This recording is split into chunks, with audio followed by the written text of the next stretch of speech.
In this episode of our podcast, we will be discussing the unification of Italy, a movement that brought the disparate and fragmented territories of the Italian peninsula under one political entity in the mid-19th century.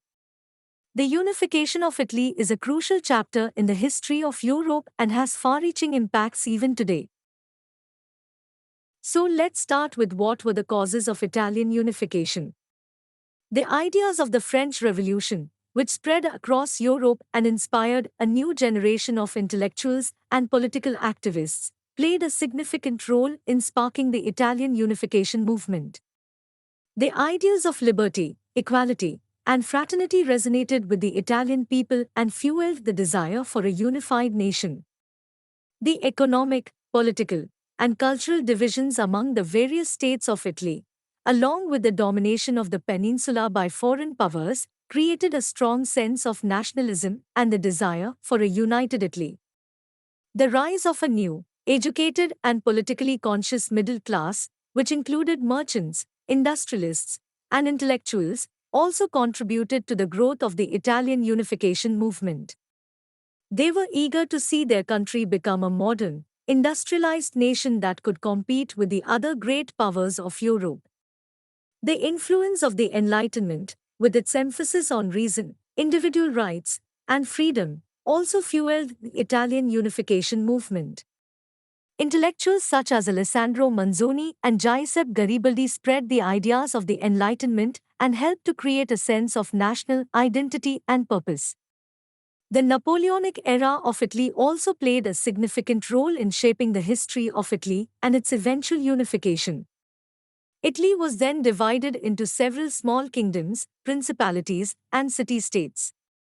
Napoleon Bonaparte, the French emperor, conquered Italy and brought it under a single administrative unit. The conquest of Italy by Napoleon resulted in the introduction of democratic and nationalist ideas to the Italians. The Napoleonic Code, which incorporated the ideas of individual liberty, equality before the law, and the secular character of the state, was also introduced in Italy during this period. This helped to lay the foundation for the nationalistic sentiments that would eventually lead to the unification of Italy. Under Napoleon's rule, Italy experienced a period of modernization and industrialization, which further enhanced the growth of nationalistic sentiments among the people. The ideas of unity, freedom, and democracy that were propagated during the Napoleonic era inspired the subsequent generations of Italians to strive for a united and democratic nation. The Napoleonic era of Italy, therefore, can be seen as a crucial prelude to the eventual unification of Italy. We will now see some key figures in the unification of Italy. Camillo di Cavour. Camillo di Cavour was the Prime Minister of the Kingdom of Sardinia and played a crucial role in the unification of Italy.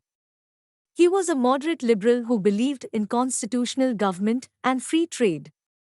He used a combination of diplomacy, military force, and political maneuvering to bring the various states of Italy together under the banner of Sardinia. Giuseppe Garibaldi. Giuseppe Garibaldi was an Italian revolutionary and one of the most important figures in the unification of Italy. He was a charismatic leader and skilled military commander who led a series of campaigns to conquer the southern states of Italy.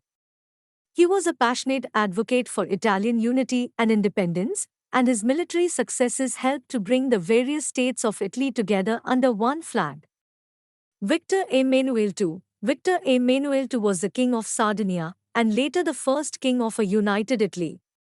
He was a constitutional monarch who supported the unification movement and provided crucial political stability during the transition to a united Italy.